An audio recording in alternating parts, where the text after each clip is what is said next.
All right, everybody. Thank you for stopping by. So, in this video, we're going to be discussing the new Harry Potter TV show that's going to be coming out on HBO Max and just some thoughts and feelings that I have on the whole thing. I've just been thinking a lot about it, and I've heard a lot of people that just had negative ideas about it and everything. And I definitely had my negative ideas about it, but I think there can be some hope, and that's going to be what this video discusses.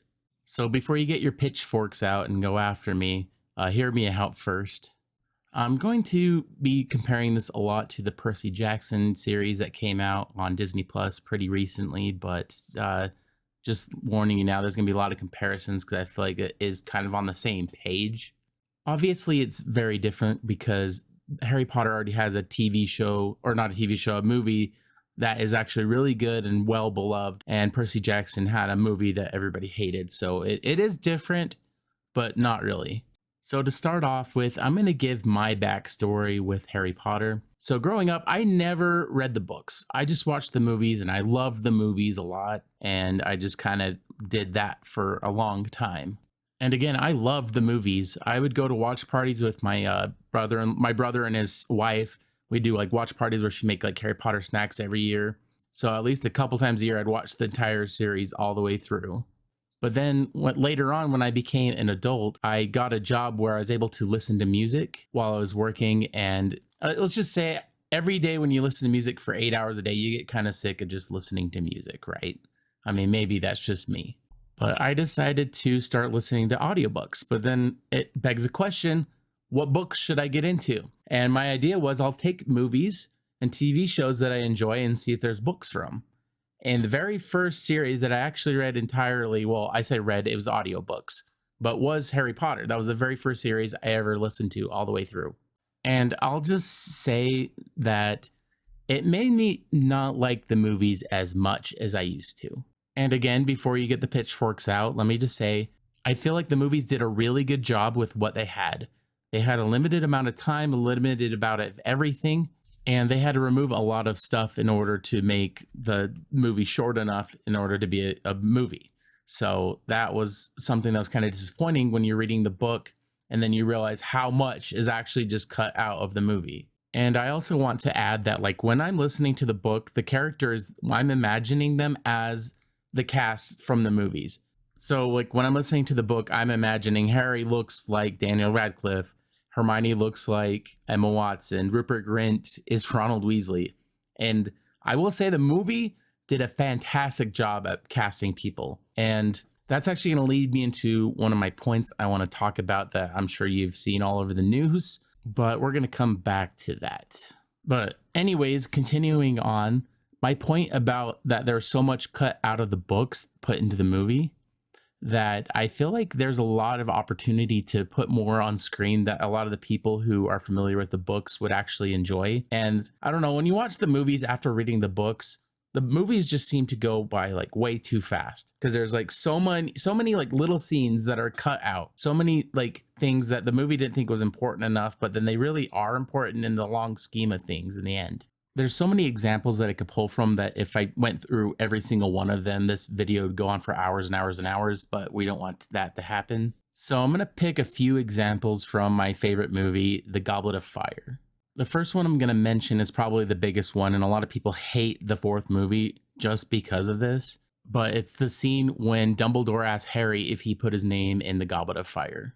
In the movie, Dumbledore comes down and like grabs Harry, shoves him against the wall and yells, "Did you put your name in the Goblet of Fire?" He's like, "No, no, no." He's like, "Are you sure?" And it's like, he's like terrifying and he's like yelling at him and it's like scary. But like in the book, actually, I'll put up a screenshot of what the book says. But in the book, Dumbledore asks him calmly, he just asks, "Did you put your name in the Goblet of Fire?" And I know that sounds insignificant and like something that's not big, but the relationship between Harry and Dumbledore is something that's really expounded on in the books that the TV show or the movie kind of just glances over and doesn't really care about. Like in this scene, Dumbledore knows that Harry didn't put his name in the Goblet of Fire. He knows he's just a fourth year. He doesn't know enough about it to put his name in there. Like, so he's just kind of doing it to make all the other judges happy.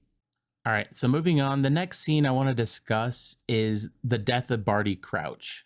If you haven't read the book, there's a spoiler alert coming up. He doesn't die the same way in the book as he does in the movie. Sorry, I keep saying the TV show.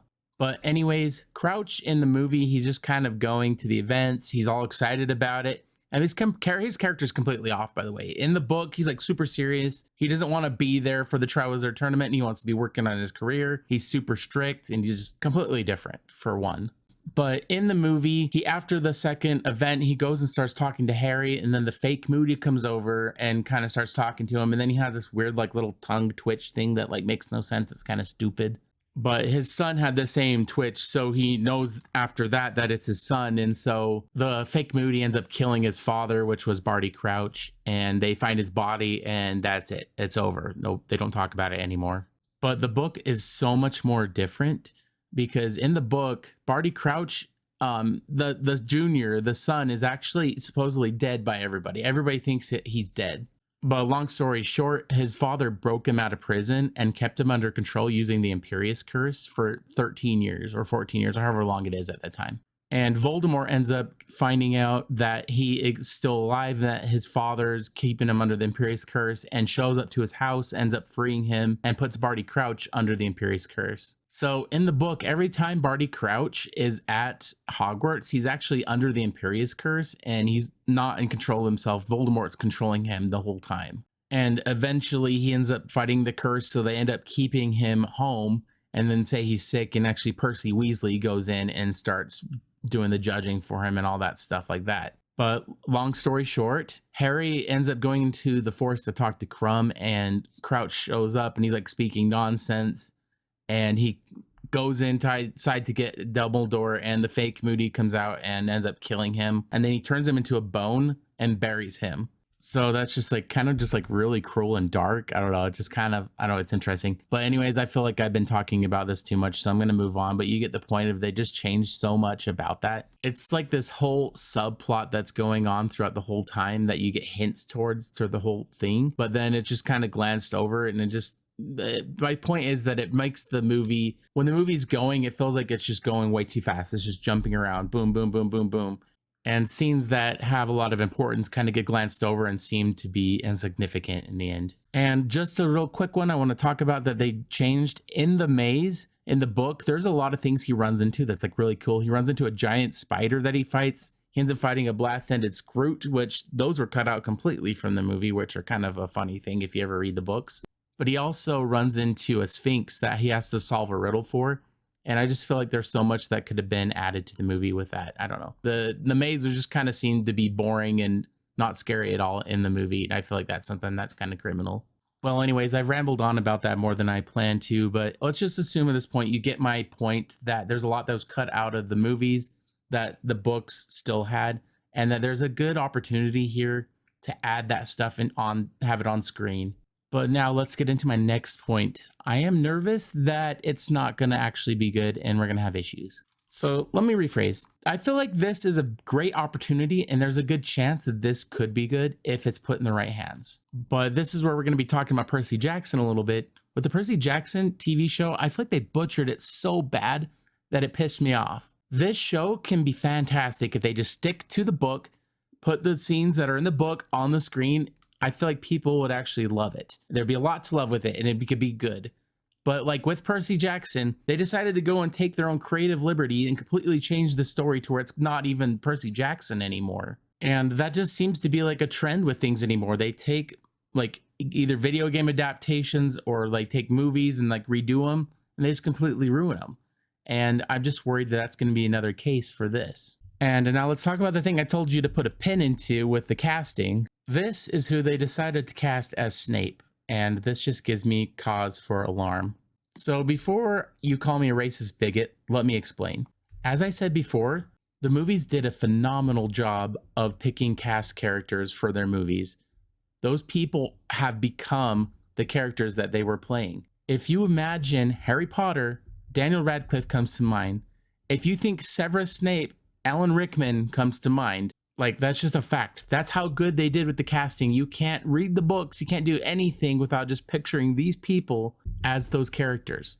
So when they pick these characters, they have to make them look just like the old characters. And I have a picture up now so you can see what they picked. And they've done a reasonably good job other than the Black Snape. Like, nothing against the actor. I'm sure he's a great actor. I'm sure he's great. I don't know any movies he's in or anything like that, but sorry, bro, you look nothing like Alan Rickman. And that's what everybody is so upset about. We want somebody that resembles Alec Rickman because that is Severus Snape. When you think Severus Snape, it's Alan Rickman. Sorry, that's just how it is. And this is the kind of the same thing that they did with the Percy Jackson TV show. They made Annabeth Chase black, but then in the book, she's described as blonde. And it's just like, sorry, but when I'm listening to the book or reading the book and I'm imagining her, that isn't her.